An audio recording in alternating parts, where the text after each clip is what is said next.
Welcome to B3 news లక్ష్యం సమాజ హితం బులెటిన్ల ముందుగా హెడ్లైన్స్ చూద్దాం. తెలంగాణ జనగర్జన సభను విజయవంతం చేయండి. టీపీసీసీ అధ్యక్షులు రేవంత్ రెడ్డి పిలుపు.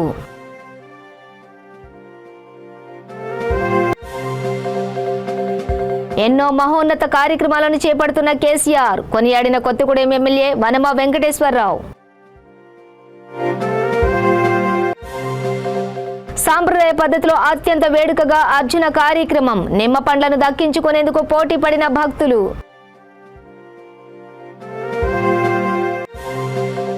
శ్రీనిధి మైక్రో ఫైనాన్స్ అవినీతిపై ఎన్ఫోర్స్మెంట్ డైరెక్టర్తో విచారణ చేపట్టాలి. వికలాంగుల కార్పొరేషన్ మాజీ chairman Bakka Judson demand. Details చూస్తే ఖమ్మం నగరంలోని వైరా రోడ్డులో ఎస్ఆర్ గార్డెన్లో ఈ నెల 2వ తేదీన నిర్వహించే తెలంగాణ జనగర్జన సభను విజయవంతం చేయాలని టీపీసీసీ అధ్యక్షులు రేవంత్ రెడ్డి పిలుపునిచ్చారు. భారీ బహిరంగ సభాస్థలిని మాజీ ఎంపీ పొంగిలేటి శ్రీనివాసరెడ్డి, ప్రచార కమిటీ చైర్మన్ మధు యాష్కి గౌడ్ తదితరులతో కలిసి ఆయన పరిశీలించారు. ఈ సభకు సుమారుగా 5 లక్షల మంది హాజరు కానున్నారని అన్నారు. సభ ముఖ్య అతిథులుగా ఏఐసీసీ మాజీ అధ్యక్షులు రాహుల్ గాంధీ, ఏఐసీసీ నాయకులు మల్లికార్జున ఖార్గే హాజరు కానున్నారని తెలిపారు. భయభ్రాంతులను చేసి మీరు రాకుండా ఆపాలని చూసినా ఈ కార్యకర్తలు ఎవరు కూడా ఆగరు. ఆగటానికి ఎవరు ఇప్పుడు సిద్ధంగా కూడా లేరు. ఇక మూడోది మీరింటే నవ్వొస్తుంది. రాత్రి ఈ జిల్లా మంత్రివర్యులు అధికారులకేదో సందేశం ఇచ్చారట. ఆదివారం సాయంత్రం మీటింగ్ కదా, శనివారం నాడు ఆ రోజు మొత్తం కూడా మీరు మంచినీళ్ళు ట్యాపులకి మంచినీళ్ళు ఇవ్వద్దు అని చెప్పారట. నీళ్లు ఆపి ఆదివారం సాయంత్రం 4 గంటలకు ఇస్తారట. అంటే మా ఆడబిడ్డలు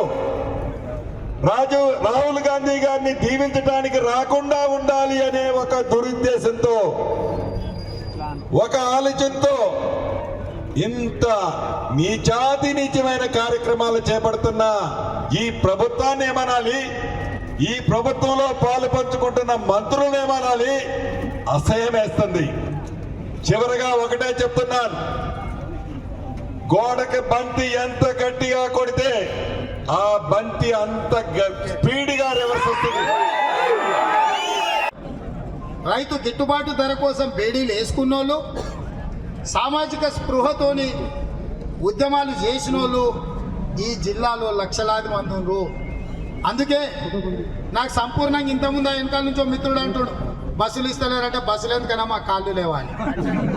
ఇవాళ బస్సులు ఇచ్చినా ఇవ్వకపోయినా, ఆటోలైనా కార్లైనా సైకిల్ మోటార్లైనా ఏది లేకపోతే నడుచుకుంటైనా, ఎందుకంటే ఈ జిల్లా మీ నాయకుడు బట్టి విక్రమార్క గారు ఆదిలాబాద్ నుంచి 105 రోజులు 1000కి పైగా కిలోమీటర్లు నడిచింది.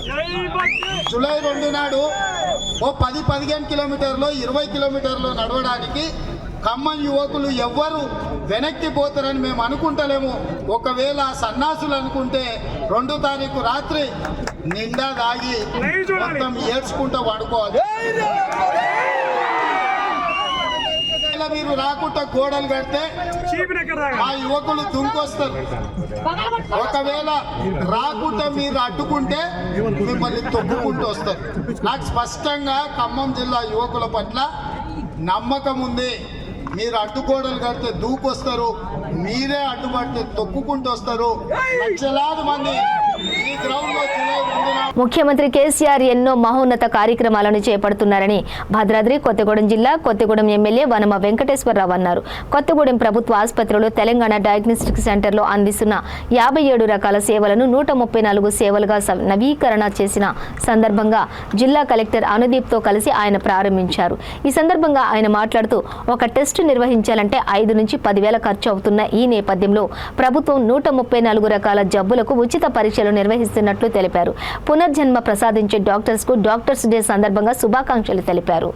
కలెక్టర్ అనుదీప్ మాట్లాడుతూ జిల్లాలో ఒక విప్లవాత్మకమైన మార్పు వచ్చిందన్నారు. 150 ఎంబీబీఎస్ సీట్లతో మెడికల్ కాలేజీ ఏర్పాటైందని, ప్రతి సంవత్సరం 150 మంది ఎంబీబీఎస్ పూర్తి చేసుకున్న వారు డాక్టర్లుగా జిల్లాకు సేవ చేయడానికి ముందుకు వస్తారని ఆశాభావం వ్యక్తం చేశారు. ఏజెన్సీ ప్రాంతాల్లో జిల్లాలోని గిరిజనులకు మెరుగైన వైద్య సహాయం అందించేందుకు వైద్యాధికారులు ఎంతో కృషి చేస్తున్నారని తెలిపారు. ఈ కార్యక్రమంలో పలువురు వైద్యులు తదితరులు పాల్గొన్నారు. మహబూబ్ నగర్ జెడ్పీ చైర్మన్ కార్యక్రమంలో పాల్గొంటున్న మా డాక్టర్స్, వైద్య ఆరోగ్య శాఖ ఈరోజు ప్రపంచ డాక్టర్ల దినోత్సవ సందర్భంగా మీ అందరికీ శుభాకాంక్షలు.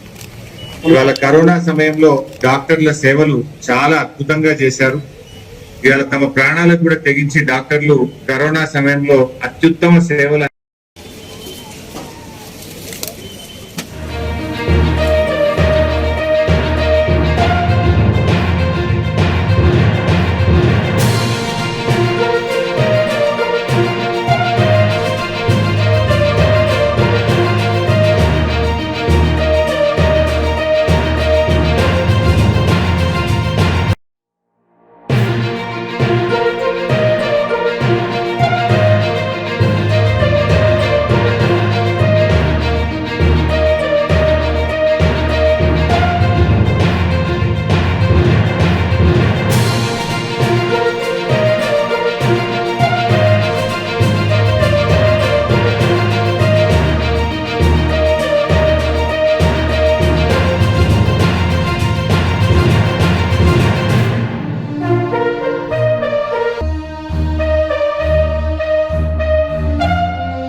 ఈనాడు డాక్టర్స్ డే కాబట్టి వీరందరికీ కూడా ఈ రాష్ట్రంలో, తెలంగాణ రాష్ట్రంలో పనిచేస్తుంటే డాక్టర్ కూడా హృదయపూర్వక శుభాకాంక్షలు తెలియజేస్తా ఉన్నాం.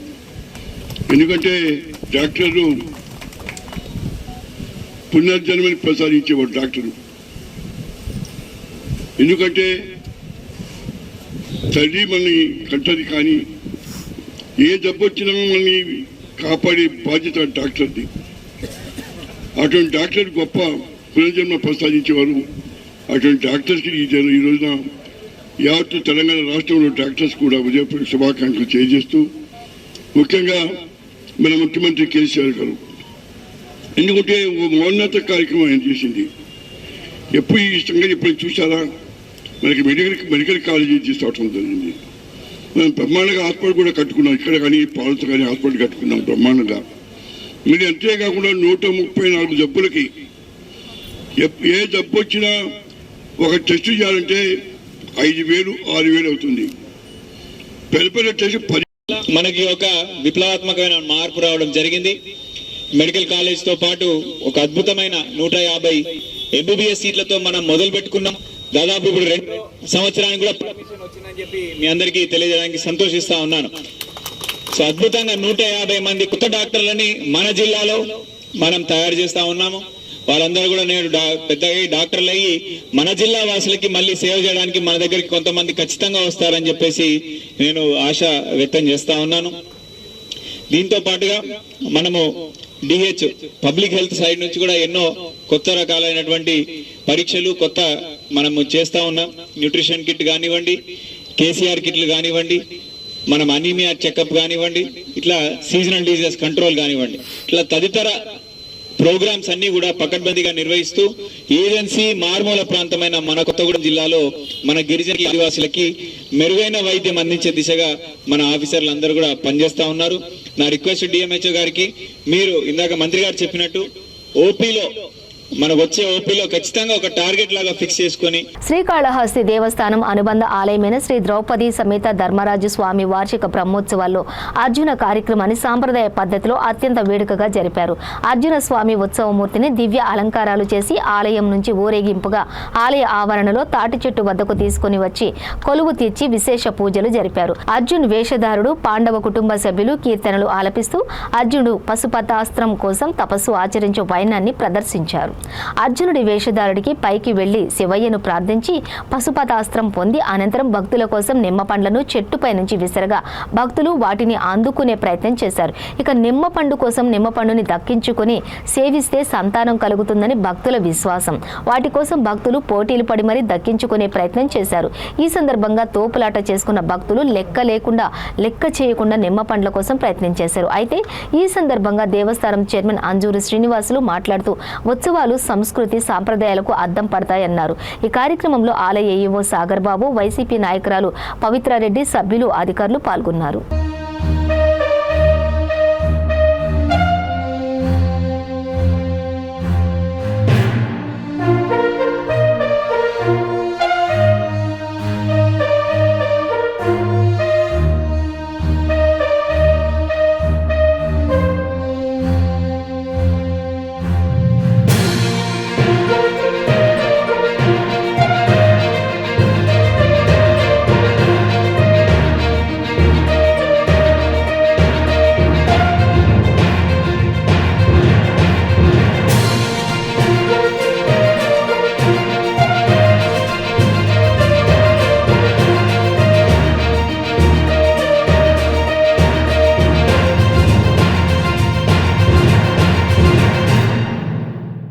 హన్మకొండ జిల్లా కేంద్రంలోని శ్రీనిధి మైక్రో ఫైనాన్స్లో 5,400 కోట్ల రూపాయల మేరకు అవినీతి జరిగిందని వికలాంగుల కార్పొరేషన్ మాజీ చైర్మన్ బక్క జడ్సన్ ఆరోపించారు.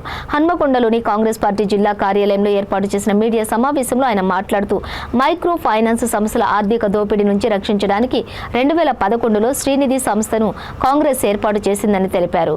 ఐఏఎస్ అధికారి పర్యవేక్షణలో నడపాల్సి ఉండగా నాబార్డ్లో రిటైర్డ్ ఉద్యోగి అయిన విద్యాసాగర్ రెడ్డిని అక్రమంగా నియమించడం ద్వారానే అవినీతి జరుగుతున్నదని వ్యాఖ్యానించారు. ఎన్ఫోర్స్మెంట్ డైరెక్టర్తో విచారణ చేపట్టాలని డిమాండ్ చేశారు. రాష్ట్ర పంచాయతీ శాఖ మంత్రి ఎర్రబెల్లి దయాకర్ రావు ఇందుకు బాధ్యత వహించాలని కూడా అన్నారు. లేదా అనేది ఈరోజు తెలంగాణ ప్రజల పైన ఒక పూర్తి ఆధారాలతో వాళ్ళందరూ కూడా ఈరోజు జవాబు దొరికిపోయింది. తాజాగా మనం అందరం అనుకుంటాం ఇక్కడ ఎర్రబెల్లి దయాకర్ రావు మంత్రి, మరి ఈయన ఏడు పర్యాయాలు ఎమ్మెల్యేగా పనిచేసిండు. ఈయన ఎటువంటి వివాదాస్పదమైనటువంటి అక్రమాలు కానీ లేకుంటే ఎటువంటి కార్యక్రమాలు లేవు కాబట్టి ఈయన 7 సార్లు గెలిచిండు అని మనం అందరం. కానీ ఒక అసమర్థ నాయకుడు ఎవరైనా ఉన్నారంటే, ఒక అవినీతిపరమైన నాయకుడు ఎవరు ఉన్నారంటే ఎర్రబెల్లి దయాకర్ రావు అనంటే చాలామంది నమ్మరు, కానీ అది వాస్తవం. మీ అందరికీ తెలుసు, నేను ఏది కూడా ప్రూఫ్లు లేకుండా బయటికి రా. ఎర్రబెల్లి దయాకర్ రావు గారు గతంలో పోయిన సంవత్సరం కరెక్ట్ హుజరాబాద్ ఎన్నికల జరిగినప్పుడు అక్కడ ఉన్నటువంటి ఎంపీడీఓ పైన అనుచిత వ్యాఖ్యలు చేసినప్పుడు నేను జాతీయ మహిళా కమిషన్ ఫిర్యాదు చేసి దాదాపు మూడు సంవత్సరాల పాటు నేను దాని మీద పోరాడాను. దాని తర్వాత పోరాడిన తర్వాత ఆయన ఏ పదాలు వాడిందనేది అందరికీ తెలుసు, అది బూతులో కాదు అని అందరికీ తెలుసు. అంటే నేను మెయిన్ సబ్జెక్ట్లో పోయకుండా ఆయన ఇంట్రడక్షన్ ఏది చెప్తున్నాను. ఇది వరంగల్ సిపి గారు, నేను మీకు డాక్యుమెంట్ మొత్తం క్లియర్ చేశాను.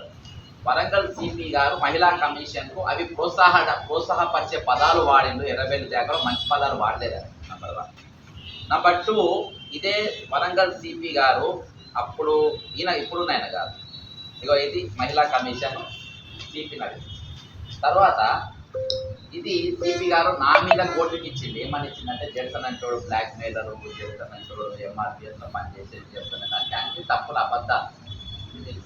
దీని మీద కోర్టుకి ఇది అంటే ఆయన నిజస్వరూపం. ఇది సిపి గారికి దగ్గర కూర్చోబెట్టి ఎర్రబెల్లి దయాకర్ డ్రాఫ్టింగ్ చేయించిన డ్రాఫ్టింగ్. అది ఇప్పుడు మెయిన్ ఫిగర్కి వస్తాను. ఇది ఆయన ఏ విధంగా మేనేజ్మెంట్ చేస్తాడు, ఏ విధంగా నేను తప్పు చేసినా నా తప్పు మాటతో దొర్లింది, నా తప్పు అయిందని క్షమాపణ అడిగే ధైర్యం ఎర్రబెల్లి దయాకర్ రావు అనేటువంటి లేదు. ఇవాళ ఆయన మంత్రిత్వ శాఖలో శ్రీనిధి అని ఉన్నది. శ్రీనిధి గతంలో సెర్ప్ కింద ఉండే కాంగ్రెస్ పార్టీ 2011 సంవత్సరంలో వడ్డీ లేని రుణాలు ఇవ్వడానికి ప్రవేశపెట్టిన ఆ పథకం. ఆ శ్రీనిధిలో 5,400 కోట్ల బడ్జెట్ ఉంటుంది. అందులో ఆ శ్రీనిధిలో మరి వడ్డీ లేని రుణాలు తీసుకుంటారు మహిళలు చాలా మంది. కానీ ఇదివరకు మనం ఎక్కడ చూసినా గత ప్రభుత్వాలలో మనం చూసినప్పుడు ఈ ఆ వెలుగు కింద ఇంట్లో కాంతి పదము లేకుంటే సెల్ఫ్ హెల్ప్ గ్రూప్స్ కింద తరచు మనకు కనబడతారు. కానీ ఈ తెలంగాణ ప్రభుత్వం వచ్చినాక వాళ్ళు ఎవరు కనబడతారు. విజయవాడ కనకదుర్గ అమ్మవారి శాకాంబరి దేవి మహోత్సవాలలో భాగంగా మహామండపం 6వ అంతస్తులో ఆలయ వేదిక సిబ్బంది శాస్త్రోక్తంగా పూజలు నిర్వహించి ఉత్సవ ఏర్పాట్లను పనులను ప్రారంభించారు.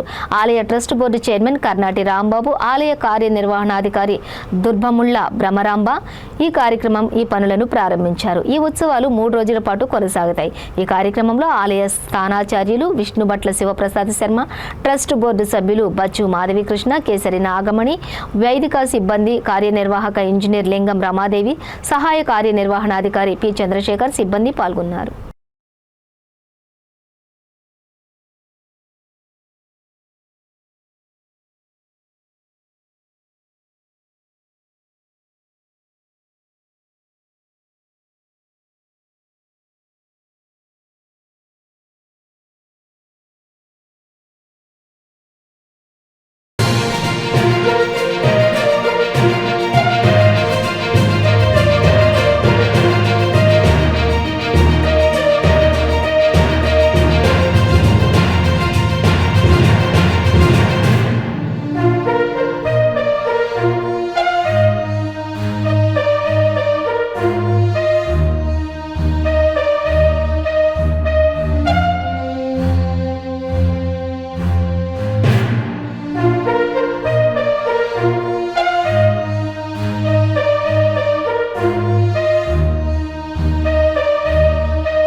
తిరుపతి జిల్లా తిరుపతి రూరల్ మండలం పేరూరు పంచాయతీ హరిపురం కాలనీ వాసులు ఆందోళన చేపట్టారు.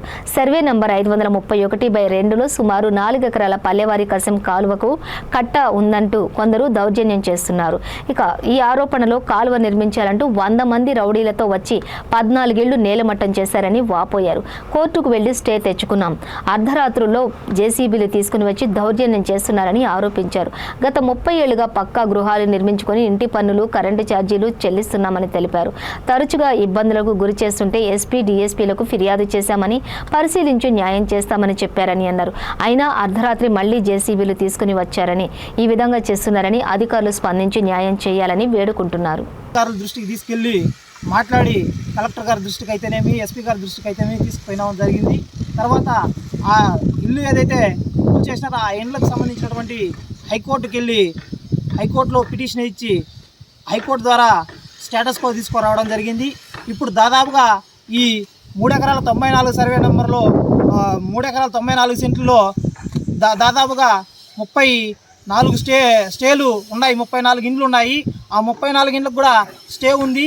ఏదైతే కూల్ చేసినారో ఆ ఇండ్ల మీద ఒక కాలువ కట్టాలనేటువంటి దుర్మార్గమైనటువంటి ఆలోచనతో ఈ రోజున ఉన్నత ఎవరైతే ఇక్కడ భూ కబ్జాదారులు ఉన్నారో వాళ్ళందరూ కూడా ఈరోజు తెల్లవారి జేసీబీ తెచ్చి కాలువ తీసే ప్రయత్నం చేస్తున్నారు. దాంట్లో భాగంగా నిన్న మన డిఎస్పీ గారు రూరల్ డిఎస్పీ గారికి రిప్రజెంటేషన్ ఇచ్చి కంప్లైంట్ ఇవ్వడం జరిగింది. వెంటనే సార్ గారు స్పందిస్తూ ఆ యొక్క ఎవరైతే భూమిలోకి వస్తారో వాళ్ళ మీద వెంటనే యాక్షన్ తీసుకోవాలని చెప్పడం జరిగింది. అయినా అధికార పార్టీ యొక్క బలాన్ని ఉపయోగిస్తూ వారు మళ్ళీ దీన్ని దౌర్జన్యంతో ముందరకు వచ్చి పనిచేసే ప్రయత్నం చేస్తున్నారు. గంటలకు వచ్చారండి, జేసీబీ సౌండ్ వస్తుంది. మేమేమోలే అనుకున్నాము. తర్వాత వచ్చి చూస్తే మా సైట్లోకి వచ్చేసి వాళ్ళు ఇల్లు కొట్టడానికి వస్తున్నారా, కాలువ దవ్వడానికి వస్తున్నారో తెలియదు. ఏమయ్యా ఈ టైంలో ఎందుకు వచ్చావంటే మమ్మల్ని చెప్పినారమ్మా, మా సైటు మేము చేసుకుంటాము, ఏందమ్మా మీరు దౌర్జన్యం మా మీదకి వస్తున్నారు అని జేసీబీ అతను అడిగాడు. ఏమయ్యా 12 గంటలకు వచ్చి మీరు దౌర్జన్యం చేస్తున్నారు, నువ్వు ఇల్లు కొట్టడానికి వచ్చినావా, కాలువ కొల్చడానికి వచ్చినావా అని అడిగే తలకి మట్టేస్తున్నారు. మేము అందరూ నడిచే తలకి వాడు దబదబా నేను వెళ్ళిపోయినా. వాళ్ళు నైట్లో కూడా వస్తున్నారు. నైట్ పగులు మాకు నిద్ర లేదు. ఇప్పుడు ఎక్కడెక్కడో నీళ్లు తెచ్చి మా ఇళ్ళ మీద పెడుతున్నారు. మొన్న వంకలు వచ్చినప్పుడు అన్ని నీళ్ళని మునిగిపోయి ఇళ్ళని మునిగిపోయి వారంలో నీళ్ళలో ఉన్నాము. ఇప్పుడు మళ్ళీ అన్ని వంక అంతా తెచ్చి పక్క పెట్టేస్తే చిన్న వాన కూడా అంతా చిత్తడైపోతా ఉంది. పాములు వచ్చేస్తున్నాయి. గొడ్లు పెట్టుకోవడం, బెడ్లు పెట్టుకోవడం. మొన్న కూడా పాము వచ్చింది. మేము ఎట్లా ఉండాలి, ఎట్లా చేయాలి సార్? మేము పేదవాళ్ళం అనేసి కొంచెం కూడా కనికరం లేకపోతే మేము ఎక్కడ పోయి ఎవరికి పోయి చెప్పుకోవాలి, ఏ అధికారికి చెప్పుకోవాలి? మాకు ఎక్కడికి పోయినా మాకు న్యాయం జరగటం లేదు సార్. ఏదో దయచేసి ప్రెస్ తరఫున మాకు న్యాయం చేయండి సార్. విశాఖపట్నంలో సంచలనం సృష్టించిన రియల్టర్ శ్రీనివాస్ కిడ్నాప్ వ్యవహారంపై నగర పోలీస్ కమిషనర్ త్రివిక్రమ్ వర్మ మీడియాతో మాట్లాడారు. ఈ కేసులో బాధితులు నిందితులకు పరిచయస్తులేనని తెలిపారు. వీరికి విజయవాడలో పరిచయాలు ఉన్నాయని, పట్నాల శ్రీనివాస్, ఆయన భార్య లక్ష్మిని బ్రహ్మయ్య, సాయి, నిఖిల్, మణికంఠ, ప్రదీప్ రెడ్డి కారులో అపహరించారని వెల్లడించారు. ఈ 6గురు కలిసి విజయవాడలో ఎంకే కన్స్ట్రక్షన్స్ పేరిట వ్యాపారం నడిపారని చెప్పారు. వీరు రియల్ ఎస్టేట్ వ్యాపారం చేసేవారు కాదని, కమిషన్ ఏజెంట్లని తెలిపారు. కిడ్నాప్ కు గురైన శ్రీనివాస్ 2001లో 2021లో రావులపాలెంలో సత్యసౌద సంస్థలో వాలంటీర్గా పనిచేశాడని చెప్పారు. 2 నెలల క్రితం అక్కయ్యపాలెంలో ఇల్లు తీసుకుని చరణ్ గ్రూప్ లో కమిషన్ ఏజెంట్ గా పనిచేస్తున్నాడని వెల్లడించారు. శ్రీనివాస్ పై కంచుకచెర్ల, నర్సీపట్నం, రాజమండ్రి, విజయవాడలలో చీటింగ్ కేసులున్నాయని పేర్కొన్నారు. వీరి మధ్య ఉన్న ఆర్థిక లావాదేవీల వల్లే శ్రీనివాస్ ను అతని భార్య లక్ష్మిని అపహరించారని తెలిపారు. యలమంచిలి దగ్గర శ్రీనివాస్ భార్య లక్ష్మిని విడిచిపెట్టారని, ఆమె ఇచ్చిన సమాచారంతో కత్తిపూడి పోలీసులు నిందితులను పట్టుకున్నారని అన్నారు. ఇక్కడ దాకా రావాల్సిన అవసరం బస్ స్టాండ్ ఒక బఫర్ జోన్ లాగా ఉంటుంది. ఈ 2 పాయింట్స్ కూడా అక్కడ ట్రాఫిక్ ఆఫీసర్స్, తర్వాత ఏపీఎస్ఆర్టీసీ బస్ డ్రైవర్స్ తీసుకొని వాళ్ళ బస్సెస్ ని తీసుకొని తిప్పుకోవడానికి నేనే బస్సులో ఎక్కి కూర్చొని ట్రయల్ చేశాను. సో ఏ విధంగా వాళ్ళు తిప్పుకోగలుగుతారు, ఈజీగా తిప్పుకోగలుగుతారు. సో నేను కూడా బస్సులో కూర్చొని ట్రయల్ చేసడం జరిగింది. సో బయట కొండ ఎక్కగానే అక్కడ తిప్పేస్తే వాళ్ళు బస్ స్టాండ్లోకి వెళ్ళిపోతారు నడుచుకుంటా. బస్ స్టాండ్లో బఫర్ జోన్ ఉంటుంది, వాళ్ళు ముందుకు వెళ్తారు. అప్పుడు కొండ నుంచి దర్శనం చేసుకొచ్చిన భక్తులు పికప్ చేసుకొని బయటకు వస్తారు. అదొక చేంజ్ చేశాం for the facility of the pilgrims.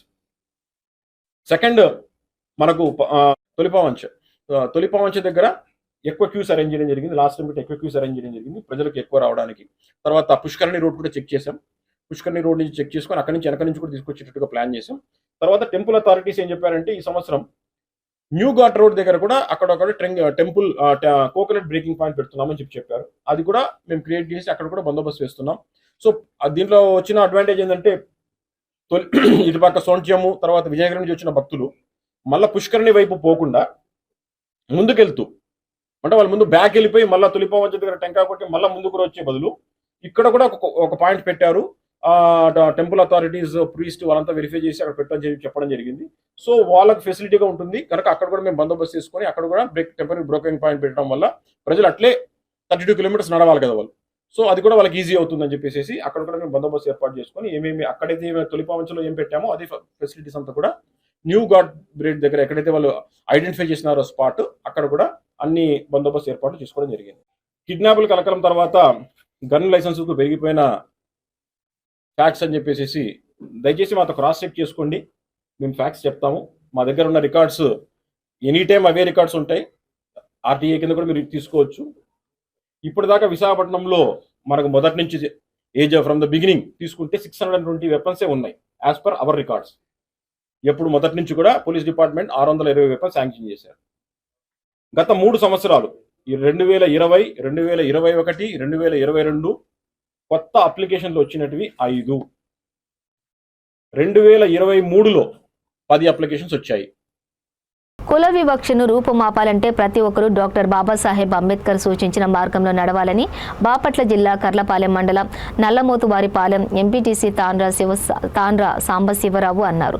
కుల వివక్ష అంటరానితరం నిర్మూలనపై గ్రామ సభ జరిగింది. కర్లపాలెం మండలం మెజిస్ట్రేట్ తహసీల్దార్ కేశవనారాయణ ముఖ్య అతిథిగా పాల్గొన్నారు. ఈ సందర్భంగా సాంబశివరావు మాట్లాడుతూ గ్రామాలలో ఎలాంటి సభలు పెట్టి పెద్ద అధికారులు సైతం వచ్చి కుల వివక్షపై గ్రామస్తులకు అవగాహన కల్పించడం సంతోషకరమని, ప్రతి నెల ఇలాంటి సభలు పెట్టాలని ప్రభుత్వం తరపున కూడా ఆదేశాలు ఇవ్వడం శుభసూచకమని అన్నారు.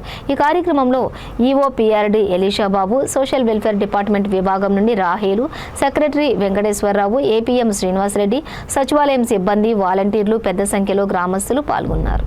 నిర్మూలన మీద మనకి అవేర్నెస్ కల్పించడం కోసం మరి పెద్ద అధికారులతో ఒక మీటింగ్ పెట్టుకోవటం, మనం దాని గురించి చర్చించుకోవటం చాలా సంతోషం. ఇలాంటి అరుదుగా జరుగుతూ ఉండాలి. గతంలో చూస్తే ఇలాంటి ఏ ప్రభుత్వం కూడా పెట్టలేదు. అంటే కాగితాల్లో అయితే ఉంది, కానీ మనకి ఇంత జనాల్లోకి వచ్చి వీటి మీద అవేర్నెస్ కల్పించాలి, అది కూడా పెద్ద అధికారులను సైతం పంపించి అవేర్నెస్ కల్పించాలనే ఉద్దేశంతో మన ముఖ్యమంత్రి జగన్మోహన్ రెడ్డి గారు ఒక మంచి కార్యక్రమాన్ని చేపట్టడం సంతోషం. పోతే కుల వివక్షత మరి మనకైతే తెలియదు, కానీ మనం పుట్టక ముందు నా వరకు నేను చదువుకున్న దానిలో గతంలో చూస్తే చాలా కుల వివక్షత జరిగేదని చెప్పి నడిచే కాడ, తినే కాడ, తాగే కాడ ప్రతి విషయంలో కూడా కుల వివక్షత ఉండేదని చెప్పి మన పుస్తకాల్లో చదువుకోవటం, కొంతమంది పెద్దలు చెప్తే వినటం జరిగింది. అయితే అలాంటి దుర్భరమైనటువంటి స్థితిలో ఉన్నటువంటి పేద బడుగు బలహీన వర్గాలకి ఒక ఆయుధం, ఒక దేవుడు. మరి భారతీయుల్లో హిందువులు శివుడినో విష్ణువునో కొలుసుకుంటారు, ముస్లిమ్స్ అల్లాని కొలుసుకుంటారు, క్రిస్టియన్స్ యేసుప్రభుని కొలుసుకుంటారు. కానీ అన్ని కులాలు కొలిసేటటువంటి, కొలవాల్సినటువంటి, మొక్కాల్సినటువంటి దేవుడు మాత్రం డాక్టర్ బిఆర్ అంబేద్కర్. అంబేద్కర్ గారు మనందరికీ, భారతీయులందరికీ కూడా ఒక ఆయుధాన్ని ఇచ్చాడు. ఆ ఆయుధం ఏంటంటే రాజ్యాంగం. ఆ రాజ్యాంగంలో ప్రతి మనిషి, ఏ కులమైనా, ఏ జాతి అయినా, ఏ మతమైనా అందరూ ఒకటే, ఎవరిని కోసం అదే రక్తం వచ్చింది అని చెప్పి తెలియజేసి కుల వివక్షతని రూపుమాపే విధంగా చేసినటువంటి మహానుభావుడు డాక్టర్ బాబాసాహెబ్ అంబేద్కర్ గారు. నేనైతే ఏం చెప్తున్నానంటే, ఇలాంటి సభలు కేవలం ఒక పల్లెలోనో, ఒక వాడలోనో, ఒక దీనిలోనో కాకుండా అన్ని కులాలకి కలిపి పెట్టి అందరికీ అవేర్నెస్ కల్పించాలని చెప్పి నేనైతే కోరుకుంటున్నాను.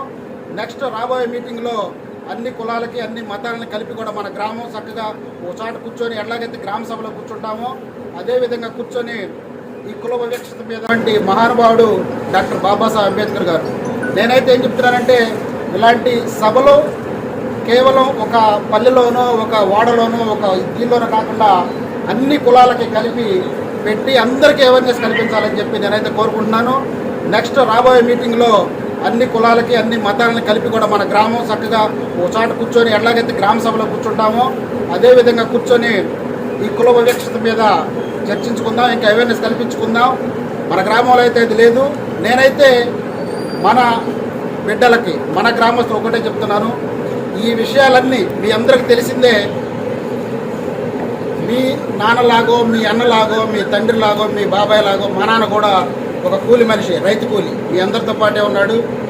మరి నేను ఈ రోజున మీ ముందు ఒక ఎంపీటీసీగానో లేదా ఒక ఉద్యోగస్తుడిగా రిటైర్ అయ్యి ఇక్కడ కూర్చున్నానంటే కేవలం చదువుకోవటం వల్లనే జరిగిందని చెప్పి నేనైతే నమ్ముతాను. దయచేసి మీ అందరికి నేను ఒకటే చెప్తున్నాను, చదువుకోవటానికి ఇప్పుడు జగన్మోహన్ రెడ్డి గారు చాలా మంచి మంచి పథకాలు పెట్టాడు. కేవలం మీరు మీ పిల్లల్ని స్కూల్కి పంపిస్తే మరి ఆయనే చదివించుకుంటారు. వివాదాల్లో ఉన్న భూమి విషయంలో మహిళా కమిషన్ చైర్పర్సన్ వాసిరెడ్డి పద్మ జోక్యం చేసుకుని తమను బెదిరిస్తున్నారని అనకాపల్లి జిల్లా అచ్యుతాపురం మండలం దుప్పితూరు గ్రామానికి చెందిన పైలా వెంకటస్వామి బాబు, కొండ వరలక్ష్మి ఆరోపించారు. ఈ విషయంలో తమకు రక్షణ కల్పించాలని కోరారు. బాధితురాలు కొండ్ర వరలక్ష్మి మాట్లాడుతూ దుప్పితూరులోని 32.49 ఎకరాలపై గత 20 ఏళ్లుగా పిఆర్ఎస్ నాయుడు అనే వ్యక్తితో తమకు వివాదం ఉందని తెలిపారు. ఈ కేసు జిల్లా కోర్టులో కేసు నడుస్తోందన్నారు. ఇటీవల మహిళా కమిషన్ చైర్పర్సన్ ఈ భూముల వివాదం పరిష్కరిస్తానని చెప్పి ప్రత్యర్థులతో కుమ్మక్కై తమను బెదిరిస్తున్నారని వాపోయారు. ఎకరాల 49 సెంట్ల భూమి ఉంది. ఈ భూమికి సంబంధించి కోర్టులో కేసులు పెండింగ్లో ఉన్నాయి. అయితే ఈ విషయంపై వాసిరెడ్డి పద్మ ఆంధ్రప్రదేశ్ రాష్ట్ర మహిళా కమిషన్ చైర్పర్సన్ పై నిన్న ప్రెస్ మీట్ 28/6/2003 పెట్టి ఉన్నాము. అయితే ఈ ప్రెస్ మీట్లో మేము చెప్పేవన్నీ నిజాలు కాదని చెప్పి ఆవిడ చాలా హాస్యాస్పదంగా ఒక లెటరు అవాస్తవ ఆరోపణలపై కఠిన చర్యలు అని చెప్పి రిలీజ్ చేసి మా అచ్యుతాపురం మండలం వాట్సాప్ గ్రూపుల్లో సర్క్యులేట్ చేస్తున్నారు. అయితే దీంట్లో మేము చెప్పేవన్నీ కూడా నిజాలే మాట్లాడాము. కఠిన చర్యలు తీసుకోవాల్సింది మహిళా చైర్పర్సన్ అయినటువంటి వాసిరెడ్డి పద్మ గారి పైన, మా రైతుల మీద కాదు. ఎందుకంటే 2023 మే 10వ తారీఖున మేము ఒక ఎంక్వైరీ నిమిత్తం అనకాపల్లి ఎస్పీ ఆఫీసు మరియు కలెక్టర్ ఆఫీస్కి వెళ్ళాము. అయితే అక్కడ మేము కలెక్టర్ ఆఫీస్లో ఉంటుండగా వాసిరెడ్డి పద్మ మా ప్రత్యర్థి అయినటువంటి పిఆర్ఎస్ నాయుడు మరియు రౌడీ షీటర్ లాలం రాంబాబుని తీసుకొని జాయింట్ కలెక్టర్ గారిని కలిసి బయటకు వస్తుండగా, అలాగే బయట కూడా కొంతమంది ఉన్నారు. అయితే దేని గురించి వచ్చారని చెప్పి మేము ఎంక్వైరీ చేస్తేనేమో భోగాపురం దుప్తూరు భూముల విషయంపై మాట్లాడడానికి వచ్చారని చెప్పుకున్నారు. తర్వాత మేము అక్కడి నుంచి అనకాపల్లి ఎస్పీ ఆఫీస్కి ఎంక్వైరీ నిమిత్తం వెళ్ళిపోయాము. అక్కడ కూడా ఈవిడ వాసిరెడ్డి పద్మ తర్వాత పిఆర్ఎస్ నాయుడు ఎస్పీ సార్ని కలవడానికి లోపలికి వెళ్ళారు. బయటేమో రౌడీ షీటర్ లాలం రాంబాబు బయట నుంచొని ఉన్నారు. తర్వాత మేము ఎంక్వైరీ చేస్తే ఇక్కడ వివాదాస్పద భూముల మీద సార్ని కలవడానికి వచ్చారని చెప్పుకున్నారు. అదే కాకుండా ఆవిడ వాసిరెడ్డి పద్మ గారి పిఏ శ్రీనివాస్ అనే వ్యక్తి కూడా కింది స్థాయి అధికారులను కలిసి మేడం గారి పైన అన్నీ మాట్లాడేశారు, మీరు పిఆర్ఎస్ నాయుడికి సపోర్ట్ చేయండి అని చెప్పి ఆ అధికారుల మీద ఒత్తిడి తీసుకొస్తున్నారు. ఏంటంటే మేము ఈ చెప్పేవన్నీ కూడా నిజాలే. ఎందుకంటే 2023 మే 10వ తారీఖున అక్కడ అనకాపల్లి ఎస్పీ ఆఫీసు అలాగే కలెక్టర్ ఆఫీస్లో మీరు సీసీటీవీ ఫుటేజ్ని చెక్ చేస్తే వాస్తవాలన్నీ బయటకు వస్తాయండి. అక్కడికి ఆ రోజు వాసిరెడ్డి పద్మ గారు, పిఆర్ఎస్ నాయుడు మరి రౌడీ షీటర్ లారం రాంబాబు ఇంకా మరి కొంతమంది వచ్చారో లేదో సీసీటీవీ ఫుటేజ్ చెక్ చేస్తే అన్ని విషయాలు బయటకు వస్తాయి. అలాగే వాళ్ళ కాల్ డేటా తీసినా సరే మొత్తం విషయాలు బయటకు వస్తాయి. ఎంక్వైరీ చేస్తే తెలుస్తుందండి. ఈవిడేమో వాసిరెడ్డి పద్మ గారు కోట్లాది రూపాయలకు అమ్ముడుపోయి మా రైతులకు అన్యాయం చేద్దామన్న ఉద్దేశంతో మొత్తం రైతులకు అన్యాయం చేసి పూనుకుంటుందండి ఈవిడ మీద. అందువల్ల ఈవిడ మీద చర్యలు తీసుకొని సమగ్ర విచారణ జరిపించాలని మేము గౌరవ ముఖ్యమంత్రి గారు జగన్మోహన్ రెడ్డి గారిని మీడియా ముఖంగా కోరుకుంటున్నాము. చివరిగా మేము కోరుకునేది ఏంటంటే, ఏదైతే మేము ప్రెస్ మీట్లో మాట్లాడామో అది ప్రతి ఒక్కటి నిజమేనని చెప్పి మేము ఉత్తరాంధ్ర ఆరాధ్య దైవం అయినటువంటి అనకాపల్లి నూకాల అమ్మవారి మీద మా రైతులందరమే కలిపి మేము ప్రమాణం చేయడానికి సిద్ధంగా ఉన్నాము. ఆవిడ మా ప్రత్యర్థులకి సపోర్ట్ చేయట్లేదు అని చెప్పి ప్రమాణం చేయడానికి ఆవిడ సిద్ధంగా ఉన్నారా? ఇది మేము మీడియా ముఖంగా మేము ఆవిడని అడుగుతున్నాము.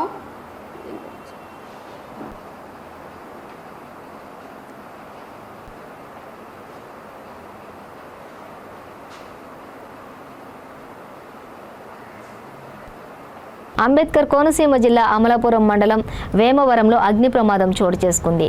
తండ్రి మందలించాడని కుమారుడు తమ ఇంటికి నిప్పు పెట్టాడు. దీంతో మంటలు వ్యాపించి 7 తాటాకు ఇళ్లు దగ్ధమయ్యాయి. విషయం తెలుసుకున్న అగ్నిమాపక సిబ్బంది సంఘటనా స్థలానికి చేరుకుని మంటలను అదుపు చేశారు.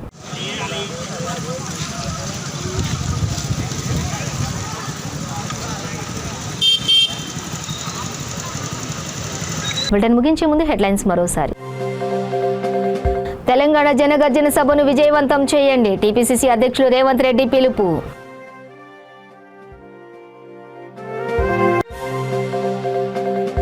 ఎన్నో మహోన్నత కార్యక్రమాలను చేపడుతున్న కేసీఆర్, కొనియాడిన కొత్తగూడెం ఎమ్మెల్యే వనమ వెంకటేశ్వరరావు. సాంప్రదాయ పద్ధతిలో అత్యంత వేడుకగా అర్జున కార్యక్రమం, నిమ్మ పండ్లను దక్కించుకునేందుకు పోటీ పడిన భక్తులు.